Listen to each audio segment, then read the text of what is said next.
डिप्सी कारण मी लय स्ट्रेट माणूस आहे. आरेला आरे कारेला कारे, तसंच असलं पाहिजे. माझा तोच विषय. आणि मग परत कधीच मला कुठं दिसले नाही ज्यांनी ज्यांनी मला डिस केलं. कारण माझी गाडी पण लय लोकांना माहिती आहे, फेमस झाली आता थोडीशी माझी गाडी.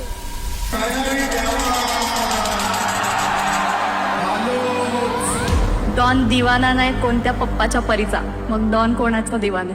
वाच करतो डॉन फक्त वाच. तुमच्या फ्युचरचे प्लॅनिंग मी आज करतो. स्वतःची बहीणच स्वतःवर नाच करतो. डॉन करोडो काळजांवर राज करतो. हा हा